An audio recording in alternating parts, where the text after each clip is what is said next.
안녕하십니까. 안녕하십니까. 최창우의 주구토크. 기다리셨죠? 네. 오늘이 몇 번째일까요? 12번째입니다. 벌써 12번째까지 왔습니다. 12번째까지 오게 되었는데요. 얼마 전에 어떤 분이 전화를 하셔가지고, 그 11번째까지 내가 모두 들었다. 이렇게 말씀하시는 분이 계셨습니다. 박수. 예, 어떤 것은 어떤 방송한 내용 중에 어떤 주제에 대해서는 서너 번 들었다는 말씀도 이렇게 하셨는데요. 너무나 감사합니다. 예, 이 방송을 들으시면 제가 감사하는 얼굴을 보니까 정말로 감사하는 그런 모습이죠. 네. 근데 다 듣는 거는 정말 인내심이 많이 있어야 될 걸로 생각을 합니다. 오늘은 여러분이 많이 들어봤을 말이라고 생각은 하는데 실제로는 그렇게 많이 듣지는 않았을 그런 이름이 있습니다. 사실 이름이 중요한데 그 이름은 바로 전월세 상한제. 들어보셨나요? 네. 들어보셨다고 합니다. 전월세 상한제 하면요, 이게 개념상은 두 가지가 있습니다. 예전에 이제 서구 유럽에서 전쟁이 끝나고 전월세 액수 상한제를 한 적이 있습니다. 그러니까 액수를 딱 정해놓고 이제 거기는 월세죠, 월세. 이제 우리하고 이제 다르게 월세로 주로 되어 있잖아요. 근데 월세액 상한제, 이거를 초창기에 너무 문제가 되니까 이 월세액을 거의 동결 수준으로 정해놔야 많은 사람들이 주거권을 잃지 않고 그래도 버틸 수 있겠더라.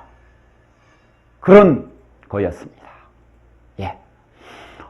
그래서 그거를 이제 했는데 이제 문제가 좀 해결되고 나서는 이제 그것은 이제 거의 다 없어졌고요.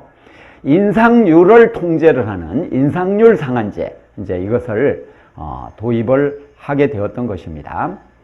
그 모습은 나라마다 다 다릅니다. 이제 인상률 상한제, 이것은 1년에 몇 프로 이상 올리면 안 된다. 이런 기준을 정하는 겁니다. 여러 가지 기준을 정할 수가 있는 건데요. 이제 그것은 물가, 또 건축비가 얼마나 올랐느냐, 변동이 얼마나 있었느냐, 이제 이런 것을 또 참고를 하게 되는 것이고요. 우리나라 같은 경우에도 상한제가 있습니다. 예, 상한제 생각나는 거 있습니까? 등록금 상한제, 이게 있습니다. 등록금 상한제는 그게 있는지 모르는 사람이 많겠지만 대학생들은 아마도 많이 기억하고 있지 않을까. 그리고 학부모들도 좀 더 기억하고 있지 않을까. 그런데 어떤 문제가 있으면 우리는 이것을 따져보고 또 왜 이런 게 생겼나, 어떻게 해서 생겼나, 역사가 어떻게 되었나, 그리고 지금은 어떻게 진행되고 있나, 그리고 이 제도를 바꾸려고 하는 사람은 누군가, 좋은 쪽으로 이제 고통받는 입장에서 말할 때는 더 고통을 줄여주는 쪽이 좋은 쪽인 것이죠. 그런데 이제 거기서 이익을 또 이렇게 보려고 하는 사람, 이 극소수 사람들은 오히려 그런 제도를 좀 약화시키거나 없애거나 이러는 게 더 좋겠죠. 상한제 하면 이제 등록금 상한제, 그런데 등록금 상한제는 이렇게 정해져 있습니다. 많은 사람들이 노력을 해서 그렇게 된 건데요. 우리나라 등록금 상한제 얘기를 처음 꺼낸 분들이 바로 이명박 대통령, 또 박근혜 대통령, 이분들입니다. 그렇게 꺼냈는데 오랜 세월이 흘렀지만 지금 제대로 상한제가 아직까지도 되고 있지 않습니다. 장학금은 좀 더 세금으로도 많이 늘고 이렇게 이제 늘어나긴 했습니다. 하여간 그런 과정을 거쳐서 또 많은 또 대학생들도 참여하게 되고 또 학부모들도 반값 등록금 운동 했다는 거 아닙니까? 바로 제가 했다 이 말입니다. 예. 제가 반값 등록금 학부모 모임에 또 참여를 해서 어떤 때 마이크로도 이야기하고 뭐 여러 가지 뭔가 할 수 있는 일을 조금 했습니다. 그래서 지금 어쨌거나 장학금, 국가장학금이 좀 더 늘어난 이거는 저의 공도 상당히 있다 그러는데 그렇게 활동하는 과정에 자랑이 너무 심하다고요? 아닙니다. 자랑한 것만큼 할 만큼 한 건 아니고요. 조금 했습니다. 그런데 등록금 지금 상한제는 3년치 물가 있지 않습니까? 3년치 물가 평균 곱하기 1.5 이렇게 합니다. 그러면 작년에 물가가 몇 퍼센트 올랐는지 아십니까? 물가가 내리는 나라도 있습니다. 근데 물가가 내리는 게 꼭 좋은 건 아니라고 하더군요. 좋을 수도 있고 너무 올랐으면요. 이제 하여간 작년에 0.4% 아니군요. 0.7% 올랐고요. 정정 보도합니다. 0.7%입니다. 그리고 그 앞에 해는 1% 오르고 그 앞에 해 또 1% 오른 겁니다. 그러니까 합치면 2.7%를 올랐기 때문에 그러면 한 해의 평균 얼마입니까?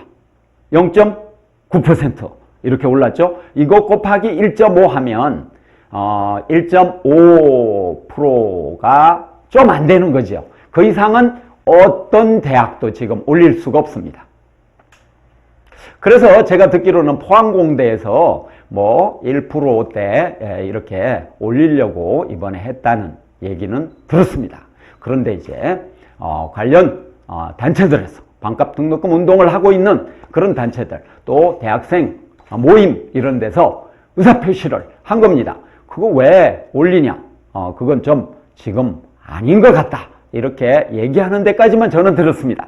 그래서 포항공대가 그것을 반영했는지 그것까지는 모르겠지만 아무튼 어떻습니까? 0.9%로 컨트롤을 하니까 그죠? 학부모 입장에서는 옛날에는 뭐 10%도 오르고 뭐 15%도 오르고 뭐 7%도 오르고 그거 3년 합치면 얼마입니까? 그런데 많은 사람이 나서서 실천을 하니까 그렇게 됐다는 것입니다. 바로 전월세도 그렇게 해야 되는 거 아니냐. 이제 이런 주장을 그동안 사회단체도 해왔고요. 이제 제가 속해 있는 전국세입자협회 또는 직급증 없는 세상에서도 그렇게 주장을 하고 있습니다. 근데 전월세 상한제에 대해서 하나 말씀드리면 이런 겁니다. 간단합니다. 우유값 200원 오르는 거는 정부가 굉장히 민감하게 이거 통제하거든요. 네. 그런데 전세값 2,000원 오르는 거 이거는 그거는 그냥 민간이 알아서 할 일이다. 그거는 그냥 계약 자유의 원칙에 따라서 하는 거다. 그러면은 우유값도 우유 생산하는 회사하고 소비자하고 계약 자유로 그러면 하면 그 사람들이 공급을 다 하고 있는데 독점이잖아요. 그럼 매치에서 담합해갖고 우유값을 30% 올리자. 물론 그런 우유 회사는 현재 없겠죠. 우유값을 올해 10% 올리겠다. 이렇게 말하면 우리가 어떻게 합니까? 우유는 또 우리 아이들 먹어야죠. 어른도 먹어야죠. 할머니, 할아버지도 드셔야죠. 그러니까 어떻게 할 수가 없는 겁니다. 그래서 이게 알게 모르게 물가가 관리되는 겁니다. 여러분 명절 때 있지 않습니까? 명절 때, 그렇죠? 명절 때 이런 거 있잖아요. 잔뜩 사놨다가 막 풀잖아요. 그걸 뭐라고 하죠? 매점, 매석. 이거 맞추면 뭔가 복을 드리겠습니다. 제가 드리는 건 아니고 복을 내년에 배로 받으시기 바랍니다. 그래서 이 200원은 통제를 하는데 2천만 원, 1억 이런 거는 통제를 하지 않는다. 최근에도 그런 얘기를 들었습니다. 어떤 사람이 2억 5천에 사는데 1억을 올려달라고 하더라는 겁니다. 그래서 그냥 집을 샀대요. 또 우리가 생각해 볼 여러 가지 얘기가 추가로 더 있습니다. 다른 나라들은 물가 수준으로 이렇게 쫙 이렇게 가는 그것도 뭐 도시마다 좀 다르긴 합니다. 네. 그런데 독일만 해도 지난 한 20년 가까운 세월 동안 거의 이게 오르지를 않는 거예요. 이 월세가. 물가 수준으로 딱 거의 갑니다. 물가보다 약간.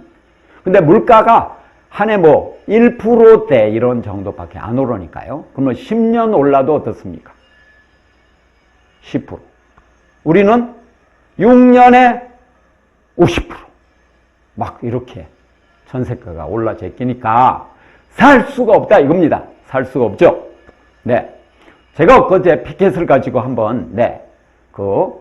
사람 많이 있는 데 가서 막 얘기했는데, 근데 그분이, 어떤 분이, 그럼 어떻게 해야 돼? 막 이렇게 얘기하시더라고.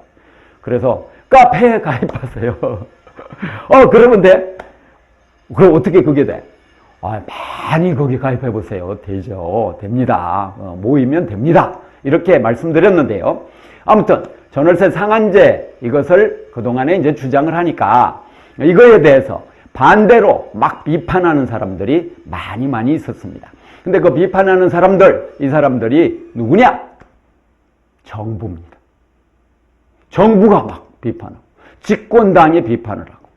그런데요, 뭐 전월세 마구 이렇게 올라가지고 이거를 너무 올랐으니까 이렇게 떨어뜨려야 되잖아요. 떨어뜨려야 되는데 떨어뜨리는 건 안 해요. 올라가는 거는 그냥 이건 계약 자유의 원칙이다. 계속 올라가라. 그리고 사실 딱 보면 전월세를 이렇게 올리는 정책을, 특히 전세를 올리는 정책을 현 정부에서 한 겁니다. 빚내서 집 사라 이제 이렇게 되니까 빚을 내 가지고요, 지방에 있는 사람들이 수도권에 집을 이렇게 사고서 이것을 전세를 내주는데 굉장히 비싸게 내준다는 겁니다. 왜냐하면 자기는 조금만 돈을 내고 이게 나중에 오를 수도 있다 해가지고 사놓는, 투자하는 이런 사람들. 근데 이런 걸 우리는 투자라고 쓰고 투기라고 읽죠. 투기! 근절해야 되지 않습니까? 그래서 집을 가지고, 이 보금자리를 가지고 장난치는 사람들, 정신을 차리라고 전해라. 전해라! 제가 노래를 오늘은 좀 잘 못하네요. 그죠? 전해라. 좀 낫네요. 그죠? 전해라. 자, 우리 전합시다. 네. 그러면서 요걸 잠깐 이제 보려고 합니다. 이 표를 좀 설명을 드리겠습니다. 여기에 있는 여기 표인데요. 이 글씨가 좀 작죠? 이 차트 멋있게 만들어서 설명드리면 좋은데요. 개략적인 내용을 말씀드리겠습니다. 이것은 한국주택은행에서 나온 그런 통계 자료인데요. 1987년에서 1991년 동안의 통계입니다. 그런데 여기서 이야기하고자 하는 것은 주택 가격 및 전세 가격이 어떻게 변화되었나? 네, 이걸 이야기하는 겁니다. 위에는 주택 가격이고 밑에는 전세 가격인데요. 위에 주택 가격 이거를 보면요. 1986년, 87년, 88년, 89년 이렇게 하면서 점진적으로 이렇게 높아져 갑니다. 그리고 이 주택가격 전체는 그렇다는 거고요. 그 바로 아래는 이제 주택가격 중에도 아파트 가격이 1986년 이때는 이렇게 좀 낮았다가 마이너스였군요.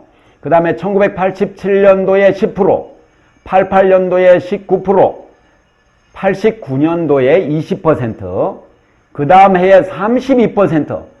아파트 가격이 요새 말로 말하면 뭐 하늘 높은 줄 모르고 미친 아파트 가격이라고 할 정도로 올라가는 겁니다. 이렇게 올라가는데 전세 가격이 안 올라갈 수가 없죠.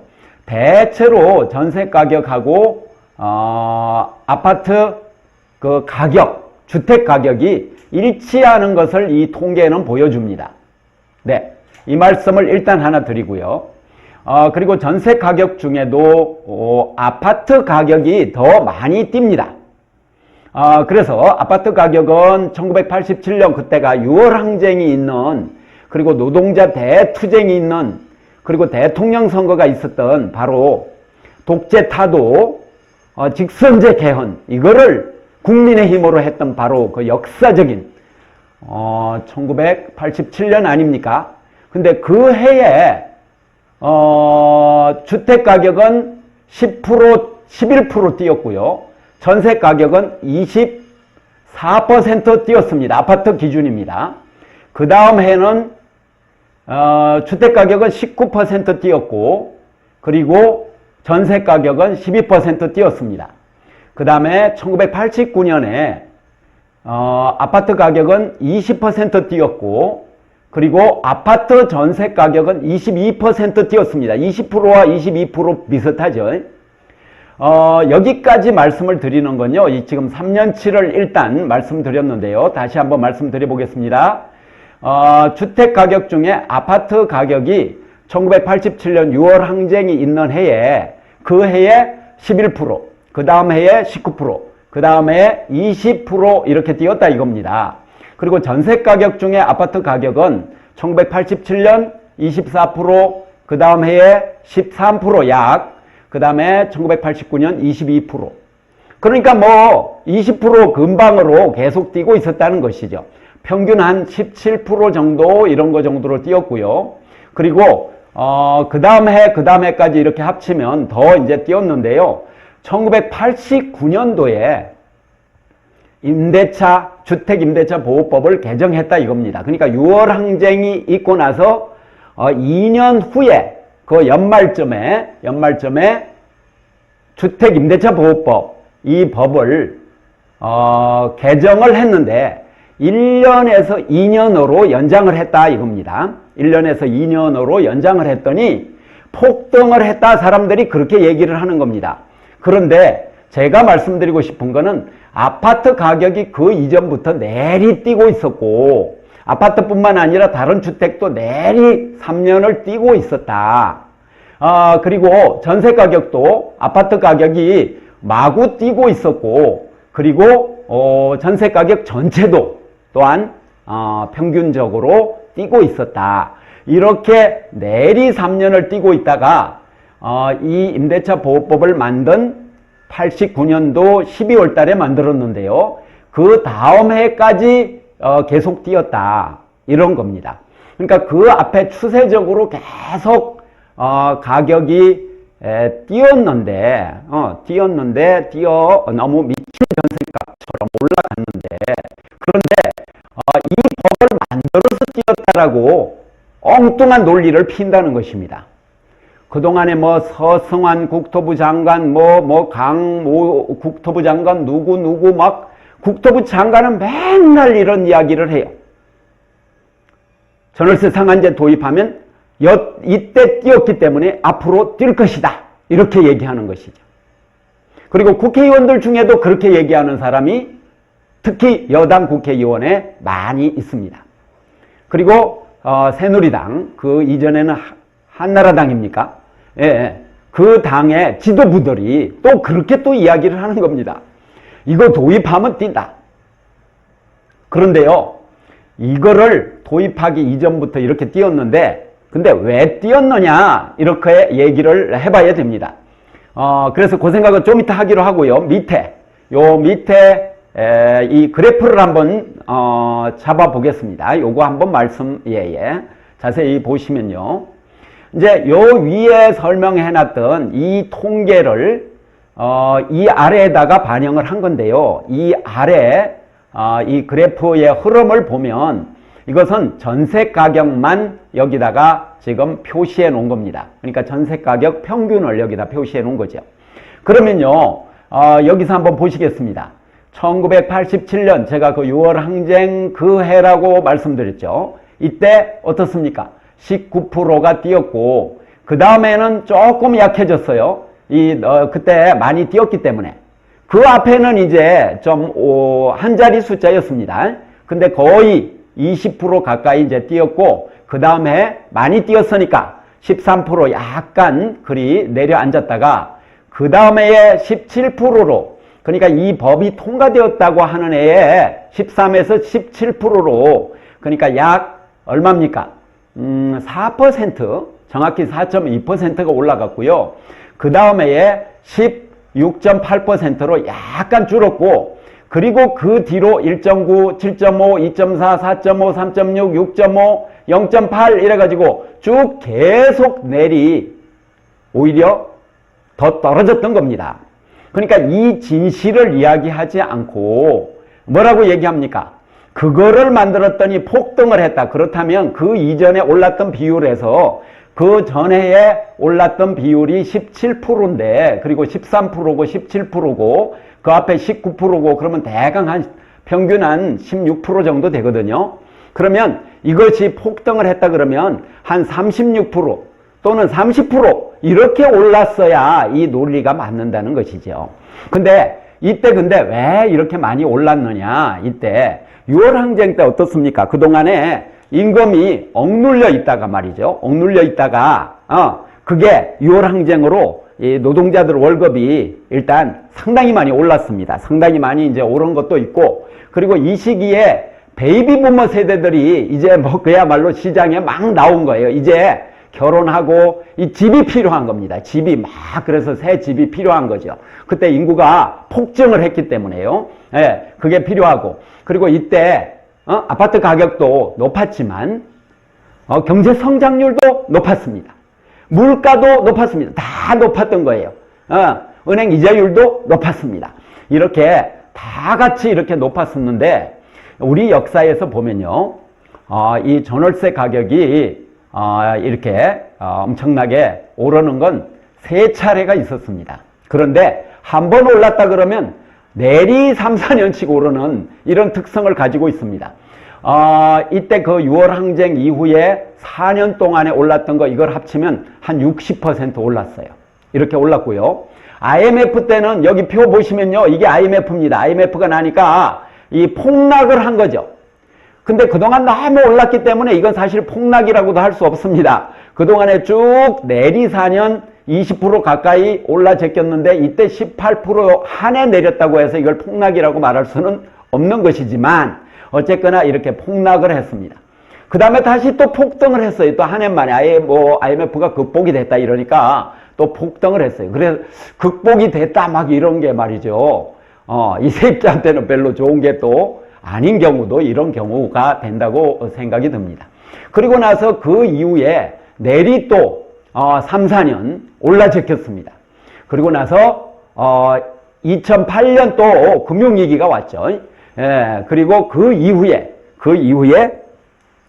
2009년도부터 또 계속해서 한 해 약간 좀 주춤하고 지금까지 오는 바람에 뭐 종류에 관계없이 40%, 60% 막 이렇게 올라 제낀 겁니다.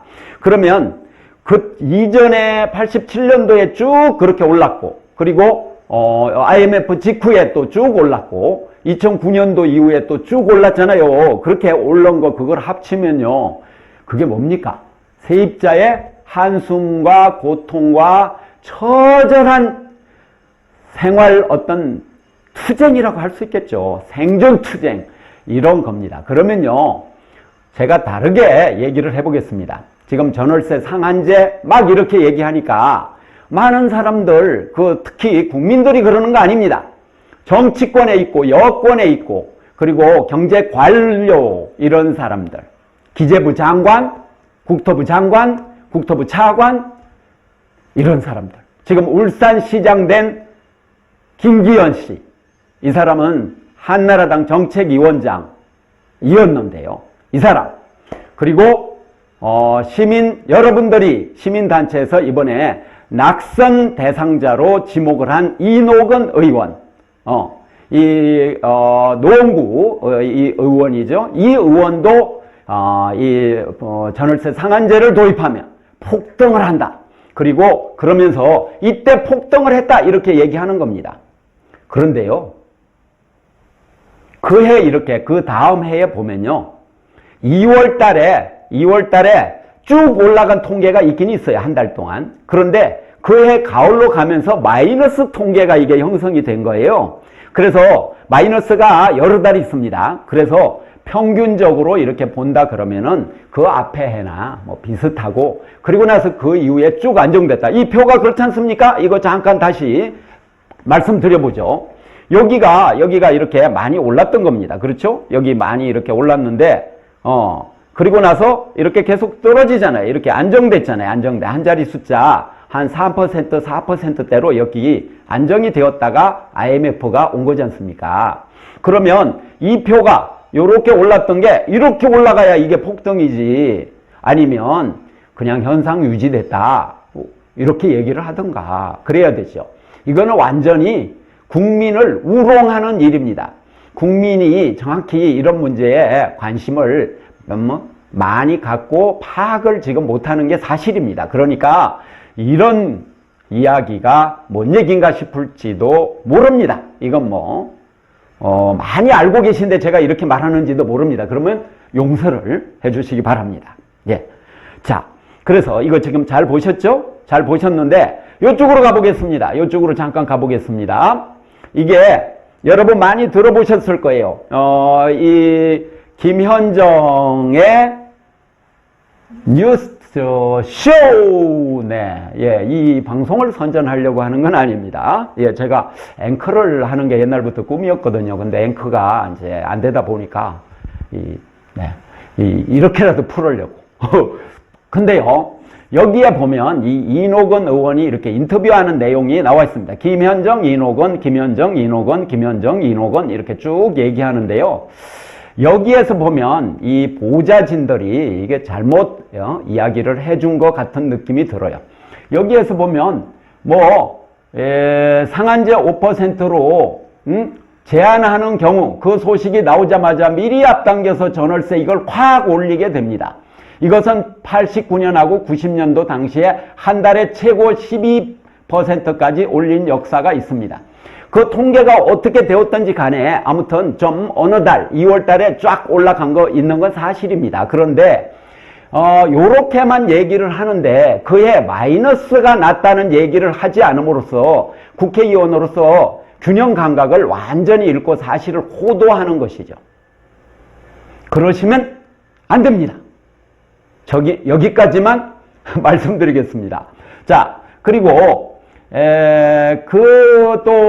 이노건 의원이 또 계속 얘기합니다.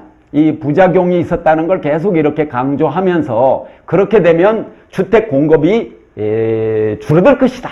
이렇게 말을 합니다. 주택은 이미 다 이렇게 있는데요. 100% 넘어갔지 않습니까? 실제. 그런데 이게 배분이 잘 안 돼가지고, 그러고 또 세입자로 사는 사람들한테 주거권을 인정하지 않으니까 이런 사태가 생겼는데요. 저는 여기서 이런 말씀을 드리고 싶습니다. 이제 여당이 이제 저렇게 완강하게 이야기를 하잖아요. 그런데 아이러니하게도 이노건 의원은 작년에 국회 서민주거복지특위 위원이었다는 거 아닙니까? 위원이었는데 임대료가 막 올라제끼는 거에 대한 해답은 어떤 걸 제시하지 못하시는 거예요. 그러면서 야권이 얘기도 하지만 주로 시민사회단체, 우리 같은 세입자 주거운동하는 데서 그걸 도입해라. 우유값은 컨트롤하면서 쌀값은 너무 컨트롤해가지고 농민들이 골기대에 나왔다가 그가 항의하다가 백남기 농민이 권력의 폭압에 그렇게 당했지 않습니까? 지금 사경을 헤매지 않습니까? 농민들이 그렇게 고통받는 그 쌀값 문제 이런 것은 민생으로 해서 오히려 현실화 시켜야 되는데 옛날보다 상당히 내려갔더군요. 그리고 막 정치권에서, 집권당에서 그걸 적정가로 적정가도 전혀 아닌데 지금보다 좀 향상되게 이 가격을 올리겠다 이러는데 그런 약속을 지키지 않고 하니까 그 농민들이 무진장이 그때 많이 올라오셨거든요. 근데 민생 부문은 사실은 이분들이 적정하게 받을 수 있게 해주시고, 그리고 전월세 이런 문제로 고통받아서 정말로 어떤 사람은 이민 가고 싶다 이렇게 얘기하는 바로 이 주거 문제, 이 문제에 대해서 대답을 해야 될 거 아닙니까? 특히 서민주거복지특위가 뭡니까? 작년의 말씀이죠. 서민주거복지특위가 이제 생기게 되었는데 그것은 그 앞에 해에, 그러니까 재작년 말에 부동산 3법을 여당이 통과시켜 달라고 하면서 야당하고 협상해서 근데 그게 서민주거복지특위 만든다 이런 결론이 나왔다는 겁니다. 그리고 거기서 전월세, 인상 문제, 주거 안정 문제 이런 거 좀 다 다루자 이렇게 꼬셔가지고 그러니까 지금 더불어민주당이죠. 근데 그때 뭐 새정치연합이라고 했나요? 새정치연합은 그때 뭐라고 했나? 하면은 그거 믿어보고 우리 따라갈게 해가지고 따라갔는데 완전 그냥 허탕친 거예요. 그래서 우리는 기성정당들 새누리당이 저렇게 하기 때문에 주거운동 단체들은 저런 거 아니다. 사실은 마음속으로는 전월세 상한제 반대하는 그것에 대해서 찬성하는 발언을 하지 않는 모든 사람은 낙선 대상자로 해야 된다 이런 마음을 갖고 있지만 그렇게 정하지는 않았습니다. 않고 3명을 그렇게 정했는데 그 중에 한 사람이 이노근 의원이 되었더라 이런 말입니다. 선택은 유권자 여러분들이 하시는 거고요. 저는 이제 여기까지 말씀드리는데 여기서 계속 거주권 이것을 좀 더 말씀드려 보겠습니다. 저렇게 2년마다 이사 다녀야 되는 그런 법률이 주택임대차보호법에 있고 상한제가 있긴 있는데 계약기간만 유효하다 이러니까 이 두 가지가 얼마나 말도 안 되는 조항입니까? 주거권 파괴 조항이죠. 얼마 전에 제가 동네에서 어디 가다가 신부님을 만났거든요. 우리 동네 신부님을 오래간만에 만났는데 지금 저기 어디 지역에 가 계시는데 그 신부님께서 이렇게 이야기하다가 임대차 보호법에 상한제가 있지 않나요? 뭐 이렇게 말씀하세요. 그래서 있긴 있죠. 그러면 그걸로 하면 되는 거죠. 뭐 그러시더라고요. 그래서 신부님이 또 전세 사시는지 잘 여쭤보지 않았습니다. 옛날에 제가 참 여쭤봤는데 그 임대인은 쭉 안 오르고 살고 임대인이 오지를 않는다는군요. 어디 갔는지 모르는데요. 지금 오래됐대요. 그래서 내 집이나 마찬가지가 됐다는데 그게 뉴타운 지역이어서 아마 그럴 겁니다. 근데 신부님이 5% 이게 지금 있는 거 아닌가요? 그래서 제가 그거는요 계약 기간 안에만 있는 거거든요. 그때 계약 기간 안에 상황이 변동되면 더 올려줘라 이런 메시지다 이랬더니 그리고 증감 청구권이라고 써져 있습니다. 그러면은 더 뭐 낮춰달라고도 할 수 있다. 근데 세입자가 낮춰달라고 한다고 낮춰줍니까? IMF 저런 사태가 오지 않는 한. IMF 사태가 오니까 낮춰주는 거예요. 이게 그동안 폭등해가지고 이익을 많이 봤죠. 뭐 저는 기본적으로 그렇게 생각합니다. 이 임대료라고 하는 것은 이 건강한 그런 돈을 버는 수단이 아니고 불로소득으로 저는 봅니다. 하지만 임대인들이 또 그걸로 해서 또 소득을 또 얻고 생활하는, 그러니까 생활의 근거가 되는 임대인, 이런 분들은 사실은 함께 공존하는 서로 상생의 관계가 이렇게 돼야 된다 이렇게 생각을 합니다. 그런데 엄청나게 많이 가진 사람들이 뭐 1000채 가진 사람도 있고 뭐 옛날에 통계 보면 2000채 혼자서 가지고 있기도 한데 이 주택 분야는 세금을 잘 안 낸다는 거 아닙니까? 상가 쪽은 오히려 세금이 좀 거치고 하는데요. 근데 아무튼 간에 제가 이제 마무리를 할 타임이 지금 된 것 같습니다. 89년도가 아니라 임대차 보호법이 처음 만들어질 때요. 처음 만들어질 때 그때가 언제인지 아십니까? 언제죠? 그거 언제죠? 81년도입니다. 예, 거의 맞췄는데 80년도라고 하셨죠? 예. 네, 씩씩하게 대답을 해주세요. 80년도라고 하셨죠? 예. 근데 그때는 이제 정신없는 해였어요. 전두환 그 쿠데타가 이루어지는 해였기 때문에 물론 어떤 사람은 쿠데타 아니고 전두환 장군이 오셨다 이렇게 얘기하는데 전 그때 너무 무식해가지고 김두한이 온 줄 알았어요. 김두한. 전두환을 몰랐어요. 그래서 저 사람이 김두한인가 그랬는데 나중 보니까 웬걸? 참 저의 무식을 참 탓하면서 아무튼 환영할 뻔했다는 거 아닙니까? 그래서 네. 근데 그때 전두환 정권이 들어서고 나서 81년도에 임대차 보호법이 생겼는데 그때부터 계속 주거권이 있었다고 생각을 하고 그리고 이 상한제가 도입되었다고 하면 지금 임대료가 지금 한 반값이면 될 겁니다, 아마. 그렇죠? 예. 그리고 이사 막 안 다녀도 돼요. 세입자의 50% 넘는 사람들이 2년마다 한 번씩 이사 다닌다고 하는 그런 통계가 있습니다. 인구조사 통계가 있습니다. 조금 된 건데요. 근데 최근에 뭐 그렇게 바뀌지는 않았고 오히려 악화될 가능성이 있습니다. 그러니까 2년마다 세입자의 얼마입니까? 50%가 그럼 2,300만이 세입자인데 1,000만 넘는 사람들이 2년마다 이사를 다니는 유랑의 민족입니까 우리가? 한 곳에 계속 살자. 까치 집을 져놓고 힘센 까치가 너 까치 임대료 폭등 내가 시킬란다. 너 임대료 제대로 내라. 안 내면 너 나가 임마 새끼야. 이놈아 이년아 막 이러면 어떡할 거예요. 물론 임대인 중에 그렇게 욕하는 사람은 없습니다. 임대인들 중에 제가 친한 사람들도 좀 있어요. 그런데요. 그 임대인 한 분 한 분을 얘기하는 게 아닙니다. 제도가 계속 거주할 수 있게 해야 된다. 나중에 핀란드도 좀 살펴볼 건데요. 이 핀란드 같은 경우에는 이 임대주택을 또 많이 짓고 해서 이분들이 다 살게 해주고 자가로 살고 싶은 사람들은 또 공공융자를 해줘가지고 굉장한 기간 동안, 긴 기간 동안 이제 그 집을 또 지을 수 있도록 거치 기간도 길고 상환 기간도 또 길고 또 땅을 빌려주기도 합니다. 50년 동안.